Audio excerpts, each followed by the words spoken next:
Everybody! He doesn't lose on quarantine. Sometimes does forget to mute his microphone, though. Or unmute it, I suppose. As the case was in the last one. We're at 40 wins in a row. Little spicy of a start. YKDPDTZE. I feel like we've seen DTZE before, but I say that a lot, and I honestly have no idea how much merit that actually holds. I think that we're okay on this run, but it's gotta be a priority for us to maximize HP. So, like, honestly, I think I've already made a mistake. And it's minor, but this is a run where, you know, with this little HP and all of it being semi-permanent, a minor mistake can cost you pretty big. It can be a permanent consequence. There he is. Okay, so what was my mistake? That's not very helpful, but we'll shoot every fire. That's one way to stay in front of things here. My mistake was using our invincibility as an attack, when instead I could have used it to protect us from an enemy that was perhaps a little bit more likely to hit us, like these guys, for example, who are super duper annoying. But I used it instead against an enemy who was very beatable as a way to just be like, get this guy out of my face. So I think that in the future, you do have to be careful with the pony in general, because, like, sometimes you can use it and think you're going to be invincible when it finishes, or, you know, you'll get to a safe place before your invincibility ends, and that ends up not being true. All we got to do is stay focused, hopefully, in the early game. Maybe we pick up a little bit of HP from this boss. Maybe we get a couple, you know, tinted rocks and a bomb, and then, you know, a couple of strokes of luck go a long way for us. This is a fledgling run in its infancy right now. We got to be the nice baby bird, or sorry, mama bird, and regurgitate all sorts of important nutrients pre-digested for it. Ew, he said the word regurgitate. I'm eating. Okay, hear me out here. I do think if there was ever a time for this, you do it right now. And it actually worked out pretty nicely. I would definitely go hard on our donation machine here. Because I think that, although it does hurt a little to yeet your donation machine a ton. Thank you.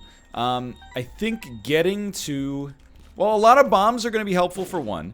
But then for two... Oh, dude, a golden bomb is the most helpful of all. To be able to pick up there's options on this floor could make a huge difference for us when it comes to getting HP. If not HP, at least a desirable item. This is too dangerous, in my opinion. One of those could be a bad trip. If one of those is a bad trip, we're going to have a bad time. But look, I'm a changed man. Are you watching the way I'm playing Isaac? We're doing the right thing. We're using Sinvicta strategies. You know what? I'm even going to blow these up. Maybe we'll get a quarter or something. It's a lot of red hearts, unfortunately. Yeah, it's pretty unlikely we're going to get Dark Bum, but, you know, an attempt was made. Not Fistula. Monstro. Okay. Pretty basic. Pretty standard, really. Whether or not you're going to move. Bad timing on the jump there, right? Look, let me just say I appreciate having bombs that are golden right now. Otherwise, we would be looking at 0. And then HP? Yas. I hate to lose the latch key there. But I think that was a situation where we were in the clear. That's also going to give us gas to maybe pick up a deal with the devil on this floor, but let's not get cocky. Okay, I mean, we definitely do want to take advantage of this. I got an idea.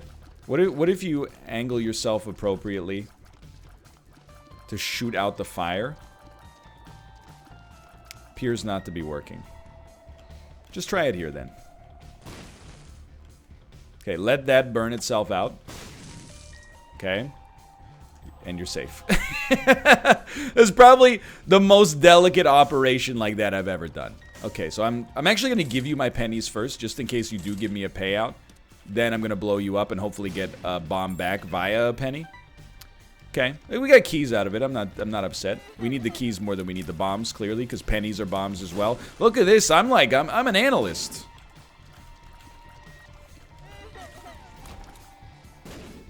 I don't know how it happened, but all of a sudden I'm playing... That's fine, by the way. But all of a sudden I'm playing good Isaac. Okay, that is a secret room. That's great news. That's a little funky, but... yeah, that's like super funky. I can't escape this room now. That's a one-of-a-kind situation. I can't be upset by that. I mean, you can be a little annoyed, but it's... Oh, there's nothing I could do, dude. Come on. Well, there is something you could do. You could walk on top of the thing and go down a floor, but obviously I'm not willing to do that, so... We'll just, you know, we still turned a little profit there. Okay, okay. No bombs. I was gonna say, we're getting some bombs this time. And we've really... I'm impressed with myself yet again. This is a good day. I didn't have to record Isaac today. Like, I mean, I very rarely do, to be honest, because I do it so much. I know that's weird. I guess that's true with anything, you know? If somebody, like, works out a lot. In theory, you could skip more workouts.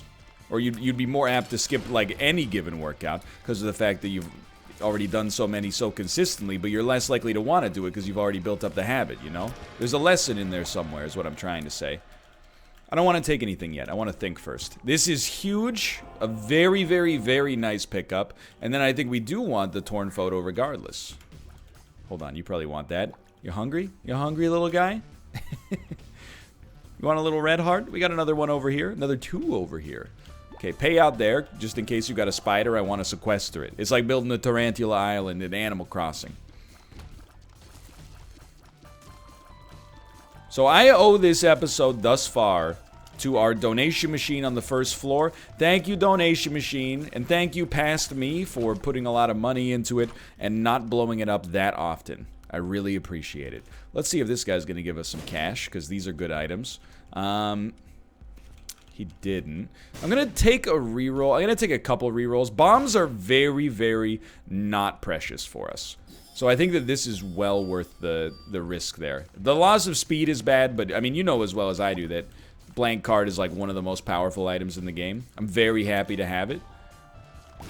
Second secret room. And Dark Bomb gives us like enough rope to try to, you know, like play a little bit before things will get truly dangerous, you know?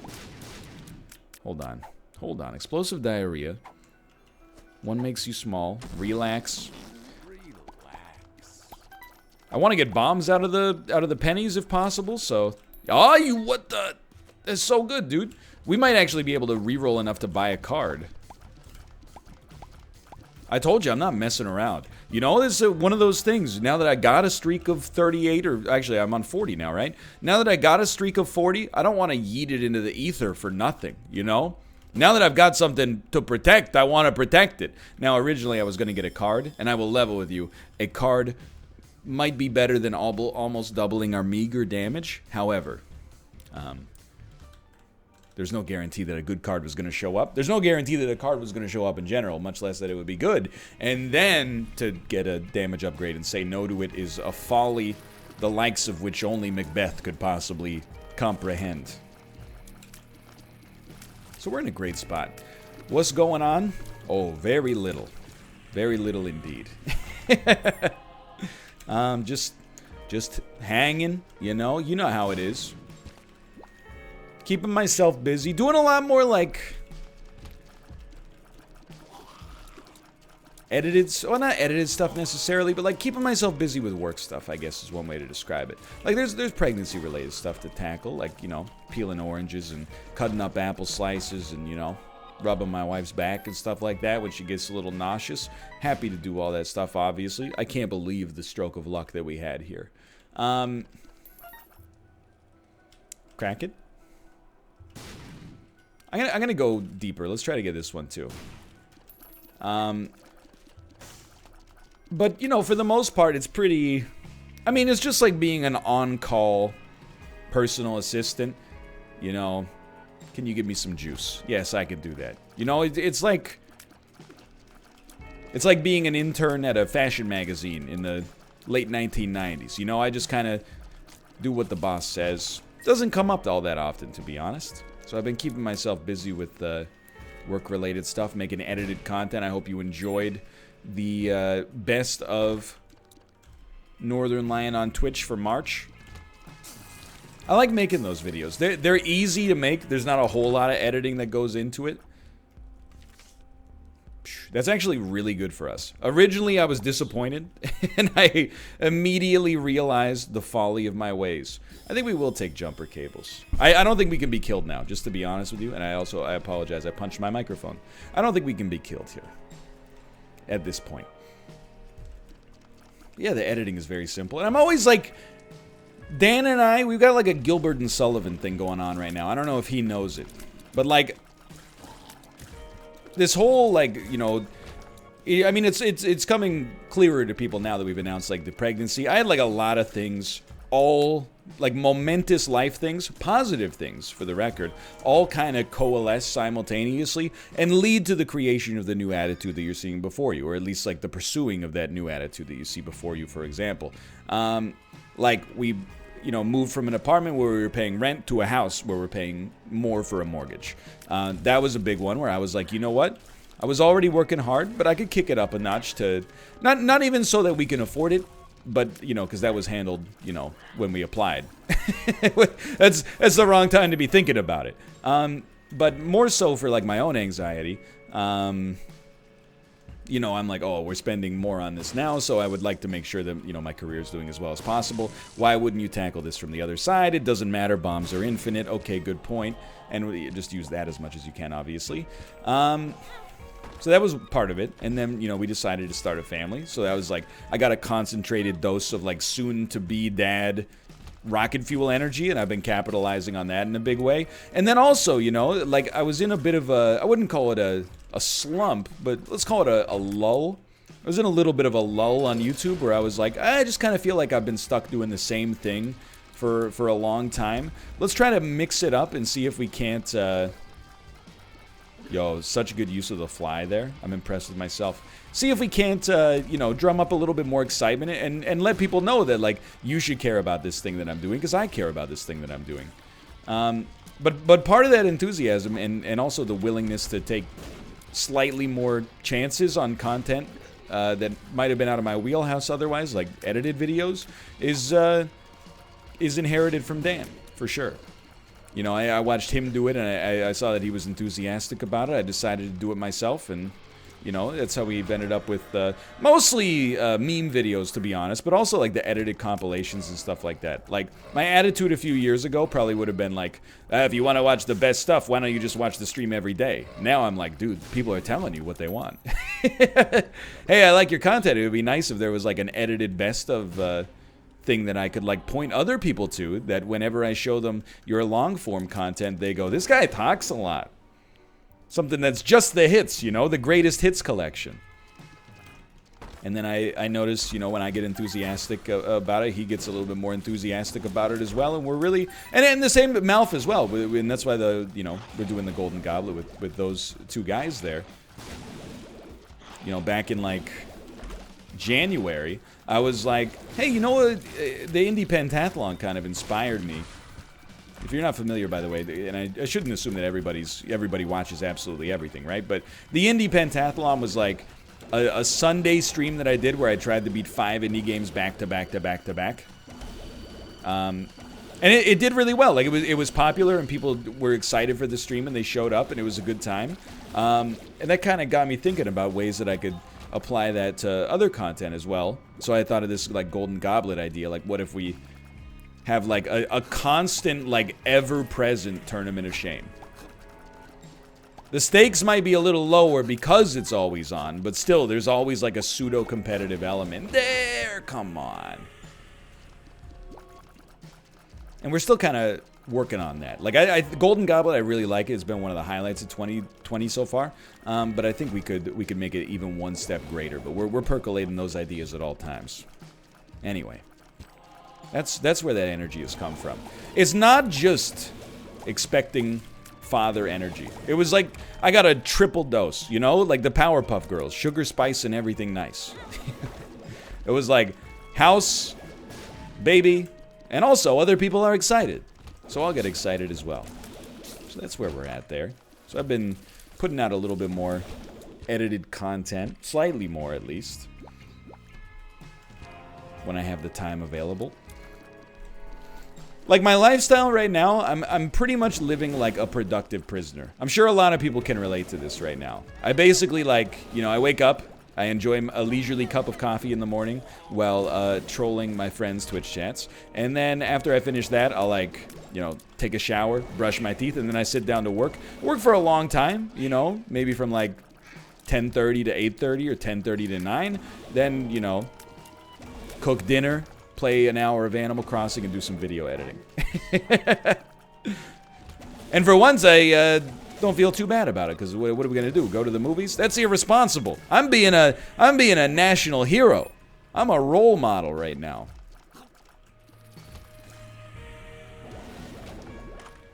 I even, like, so I will admit I do still have Facebook. I shouldn't. I should delete it. I'm not like, people don't believe me when I say this. I'm not like, I don't use Facebook for anything. Literally, all I do is look at, like, it's just part of that, like, internet muscle memory where I'm like, I'm bored on Twitter. Let's go on Facebook. It's an old habit from, you know, 15 years ago, basically. But I saw that some university classmates of mine went to a wedding, and the photos were tagged March 31st, and I was like, you freaking... villains. That's villainous behavior. You went to a public gathering, you're taking a photo, like, arm in arm with other people, like dozens of other people, on March 31st, this very weekend. I'm not saying you shouldn't have had your wedding. You know, I get it. I'm lucky enough to not be in a position where I had a wedding planned for what ended up being, you know, the most unexpected, you know, outbreak of a pandemic since I've been alive. But at the same time, I wouldn't have posted the pictures yet. On Facebook, at least. Yes, pay the photographer, get the photos. Don't put them on Facebook until this whole thing blows over. And then some people might be like, were these taken in March? And you're like, yeah, you got me. But right now, people are like, I want to snitch on them. I want to talk to the Gestapo and be like, hey, these people weren't social distancing. Get them. It's turning me against my own neighbors, my own colleagues and ex-confidants. I'm just gonna level with you, okay? Yes, Little Chub would give us more spirit hearts, but this is exactly what I was hoping for, is that we might be able to get... It was a huge lark. Like, to take that risk was irresponsible, but we're already stuffed to the brim with spirit hearts, thanks to blank card lovers. You know what? There's a good argument that this, even though we did get a tiers upgrade, this worked out worse for us, because if we did get rid of the lovers card, that would be a nice kind of bulwark for us to still be generating a decent chunk of spirit hearts, right? So a little bit spotty for sure, but it is what it is. What's done is done, and the other tiers upgrade didn't even apply, unfortunately, but that's okay. I'm not really gonna turn my friends into the Canadian Gestapo, okay? Mostly because they're not my friends. So that statement literally could not be true in the first place. But they're acquaintances from a bygone era. Friends by circumstance. I don't know, maybe they all sanitized very well. Maybe it's none of my business. This is one where it's kind of my business, I suppose, now that I think about it. Sometimes it's like none of my business, but like, you know, my general principle on life is the very privileged principle of like, well, you know, if they're not harming anyone, who cares? But this one, I mean, on a literal level, they're probably not harming anyone, but they could be, for sure. But it's tough, you know. I'm glad that we have not found ourselves in that position. I really feel for you. I'm not saying it's justified, you know, but I feel for you if you had your wedding planned during this period, for sure. I feel for you if you're, you know, you had a high school graduation, a college graduation, your kid's graduation, you know, stuff like that. That sucks, for sure. I hope that, you know, over time, I think the way that I try to think about it, and if I had put myself in your shoes, is that over time maybe you'll be comforted by the fact that it's a one-of-a-kind story, I guess is the way I'm trying to come at it from here. You know, you might not have the camcorder footage of them walking up the stairs and taking the diploma and et cetera, et cetera. But on the other hand, you know, you do kind of get a pretty unique story as well to go along with it. So hopefully there's some solace there.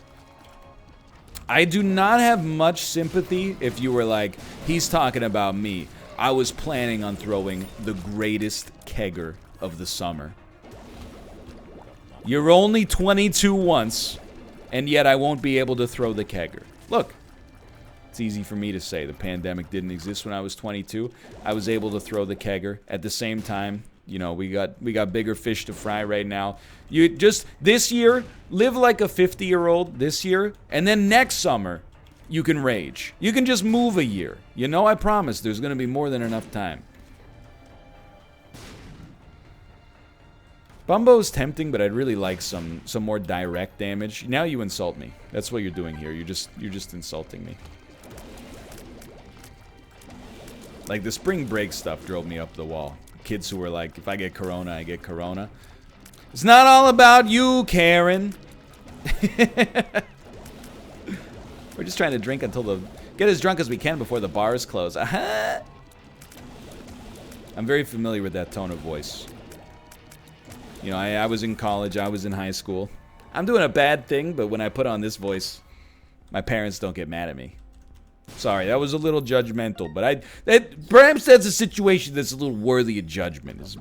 And by perhaps, I mean 100% guaranteed, definitely. So I'm being super greedy here, for the record. I should not be getting rid of the Lover's card, but I think that the Hermit... We're not going to get Boss Rush, that's not why I took it, but just having teleportation is enough to actually be beneficial, potentially. So I'm willing to take a stab at it, is where I'm at here. Oh my god, we're only on Depths 1. I'm stoked to have a little Brim. I really hope we get another deal with the devil right here, because honestly, I think we played well enough at the start of this run to justify feeling like we completely deserve like a great deal with the devil item. I don't feel like we should be asking for scraps and crumbs. I think we did a good job. But let's not pivot into, you know, endgame mode just quite yet. I kind of thought we were on the depths 2 here. Okay, don't take anything. One of those is a Tears upgrade, isn't it? Nope, not at all.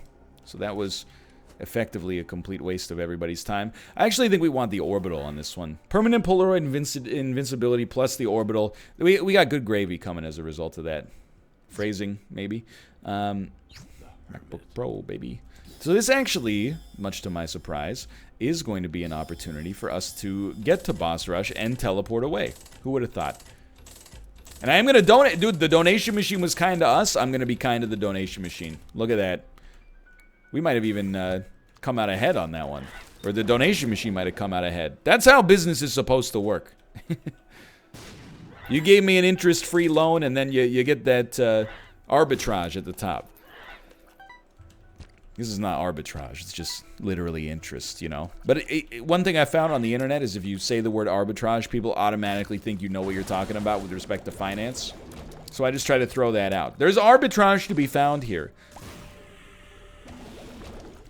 Yeah, there's a lot of arbitrage between what it's actually worth and what people are willing to pay for it. It's an old joke I stole from a Canadian stand-up comedian. It's very quaint thinking back, but this is how a lot of Canadian humor was, to be honest. You ever been to that store, The Gap? Because this was, you know, this is back in the late 90s. Yeah, there's a gap between what this expletive is worth and what I'm willing to pay for it. You get it? Because the Gap is too expensive. That's the joke. I remember, so I saw that comedian. I'm not going to out his name because it doesn't matter. This is a long time ago and I was like 10 years old. But I watched, you know, a lot of stand-up comedy on television at night.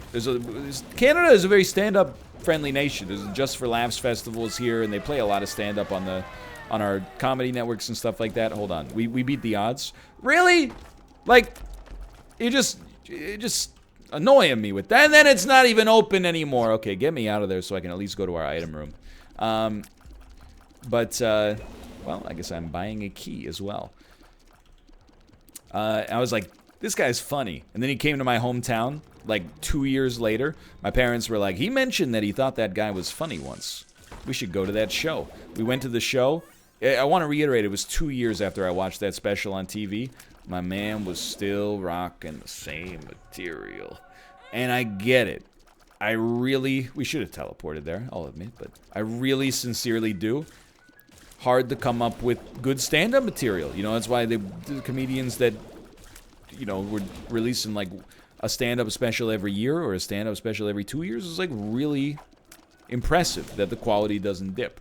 On the other hand, I was also like, well, I didn't pay because I was like, again, 10 or 12 years old, but I was also like, you know, why did my parents pay $30 a head to see you tell the same jokes that I already heard on the TV for like, essentially for free, or for pennies at least. It's just a little weird, dude. I'm not hating on the guy, I get it's a business, but it's kind of expecting there to be like a little bit of new material, I suppose. But there wasn't. And that's okay. It was a long time ago. I'm over it. I still remember that joke, the joke about the gap. And I remember that he had a joke about how his New Year's resolution was to lose weight. So he said he's been trying to lose a little weight, and then he corrects himself and goes, actually, I haven't really been trying. I've been hoping to lose a little weight. And I know you're probably hitting me with the ha ha ha. It's not that funny. That's a pretty good joke. Even as an adult, I'm like, that joke is a slapper. It's probably been told in, you know, similar capacities many times, but that joke hints at something, I think, something relatable in the human condition. You tell people you're trying, but really you're just kind of hoping. I told people like I was going on a cut in 2020, right? And this, in fitness terms, a cut is where you eat at a caloric deficit. It's the inverse of a bulk, where you eat at a caloric surplus to put on muscle, but you also probably put on, you know, more fat than you would like as well alongside of it. And then the cut kind of cuts the fat from the bulk, and you just kind of cut in bulk every day until you die. Until you're dead, not until it kills you. Let me be more clear. And the cut was not, like at the start of 2020, the cut was not going that well. However, I weighed myself the other day because we had that, you know, telephone doctor's appointment. And I was, and I want to point out, when I say what my weight was, I've said it before, it was this number. If anything, I was hoping to get it a little higher before I finished my bulk. But I was around 205 pounds. Kilograms would be amazing, but, well, amazing in the Ripley's Believe It or Not sense, maybe. But, yeah, it was 205 pounds. And I was like, you know what? I weighed myself at, like, the end of February. I was, like, 204. And I was like, man, cutting is hard. I'm constantly, like, slightly grumpy. Maybe I'll be on a perma-bulk. Or, like, a perma-maintain for the rest of my, you know, adult days. But I weighed myself yesterday, and I was 199. And I was like, I'm just going to choose to ignore the fact. I'll take it. I'm going to choose to ignore the fact that I have only been doing very measly workouts with dumbbells from home, and think that somehow my body was just like, oh, you confused the muscles enough to really kick it into gear. We're losing a lot of fat now. So, you know, a lot of people's fitness goals are going to be derailed by the quarantine situation, I'm sure. I brought it up. It's a very selfish thing to complain about, and we as a society have larger problems right now. But at my new gym, I had just gotten over the New Year's resolutioners. Some of them had stuck around. Some of them had left, and the gym was finally, like, I didn't have to wait too long to use a squat rack. You know, as soon as this stuff is over, there's going to be a whole new group of people who are like, which is, by the way, is, again, I reiterate, it's selfish. I'm not saying you shouldn't. You should take your health into your own hands, right? But You know, they get a whole new glut of people that are gonna be like, I gotta work off this corona belly. I also, these are true stories, believe it or not. But I was leaving our building the other day because I had to go to the grocery stores to get my wife some apples. And myself some stuff, but anyway. And I saw, it's for real, like a woman coming into our building. And she was holding, well, she was wearing like an N95, you know, mask to protect herself. She was also carrying 2 6-packs of Corona. And I went through a series of very... It was a very interesting series of emotions for me to try to parse. And I'll tell you where I ended up. But at first, I was like, you're wearing the mask, and yet you're buying Corona? Like, my brain somehow thought that was relevant, when it's really not. Like, in case this isn't abundantly clear, Corona, the beer, doesn't really have much to do with Corona, the virus, except that they share a name. And by much, I mean anything. But originally, my first thought was one of, like, disgust. I was like, how dare you take the virus seriously and then also drink it? Then I realized I am an idiot and the human brain is really bad. This was like a middle-aged woman, right? I don't think she was throwing a party that's like, woohoo, coronavirus, you know? I think instead she just had the misfortune of choosing for herself many years ago a favored beer brand that just so happened to have a global pandemic kind of named after it after the fact. So you go, lady. You go. It's not, well, I wish I had that on the way in, but that's okay. I've realized that I'm the fool. That being said, were I to buy beer right now, I definitely, I would probably think twice about buying Corona. Which sucks for the company, don't get me wrong. But I wasn't buying it in the first place. That's my thing. I guess that's the other part of my value judgment. As I was like, was she buying Corona before the pandemic? She probably was, honestly. I know that sounded like a question that I would hit with a no, but she probably was. If, you know, you looked at me and you were like, this guy, does he look like a Corona drinker? You'd be like, nah, he looks like one of those guys who wants those like 9.1 ABV high gravity Pacific Northwest IPAs made with citrus hops that has a name like, you know, the Canadian Toboggan. And you're like, why is it called that? And you're like, I don't know, dude. All the other ones are taken, okay?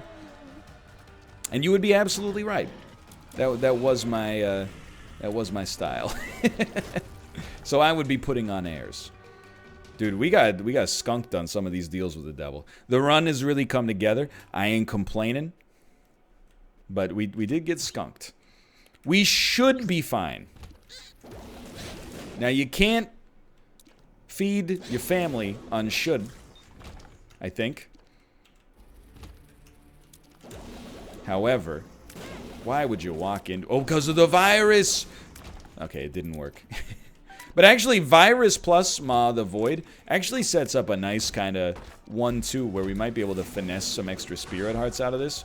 I gotta be honest. So, like, I love blank card. I really sincerely love it. We've had the Hermit for so freaking long. I know, just go ahead, put it in your Zoomer parlance. CEO of overvaluing Guppy's head. But, like, I want it. I really feel like this has been, and I'm not complaining because the runs turned out really well. Also, it has a synergy with Dim Bulb, don't forget. Not Guppy's head, but well, yeah, Guppy's head. The fact that it, you know, finishes, or gets its recharge done every single room allows us to constantly be on an all stats upgrade. However, I think this is one of the worst blank card runs we've had in recent memory. I apologize if that Corona lady anecdote didn't tickle your fancy. We're presently only offering essential anecdotes. All non-essential anecdotes are presently inaccessible due to protocol placed by the Canadian government. So I'm only giving you the absolute necessary for normal function anecdotes, okay? Some of the other anecdotes you might have to improvise. Might have to start getting into some stuff that is... I stubbed my toe the other day. Why are there so many different varieties of apples? You know what kind of person I want to have a talk with right now? Is the people who pick up multiple different kinds of apples in the grocery store, put them right to their face, smell them, and then place them back down and do not purchase them. How are you doing right now? Are you feeling particularly put out by these new regulations? I understand, by the way. Here's the thing. I think you kind of inherit your grocery shopping style from your parents. You know? If your parents smelled the grapefruits to see if they were ripe, you're going to pick them up and smell the grapefruits. If your parents squeeze the orange, if they knock on the cantaloupe or the watermelon to see if it sounds hollow, that's what you're going to do, at least for a time. Yo, that's so good, dude. I don't even think we want Epic Fetus with this. Epic Fetus. Absolutely beautiful. But now's not really the time. I hope you put that habit aside for now. For everybody's sake. Like, every time I'm at the grocery store, and I try to go as infrequently as possible. Like, I'd really like to go once a week. I probably go twice a week right now. It just sounds like I go a lot because there's nothing else going on in my life, so I keep circling back to the limited grocery store anecdotes that I have. But, like, the first time I went, when the virus stuff started to get a little real, everybody was almost... It felt like the start of a sleepover, you know? They were like, ooh, let's get some essentials, kids, so we can have s'mores. And it was like, yay! And then, since then, I don't know if other people... If you've been to the grocery store lately, tell me if this resonates with you. The vibe I get now is that people are so on edge that at any given moment, they're just one impolite move away from throwing fists. You know, now, like, first time people were, like, openly conversing with each other. Like, oh, wow, all the toilet paper sold out. Isn't that weird? Now everybody's like, you know, if I see a person that has 2 bulk packages of toilet paper, I'm going to throw hands. From 2 meters away, I'm going to throw hands. Dude, we don't lose on quarantine. That's 41 wins in a row. For now, thanks for watching. Hope you guys have enjoyed the episode. If you did, click the like button. It helps out a great deal. Of course, subscribe if you want to see more in the future. For now, thanks for watching, and I will see you next time. See ya!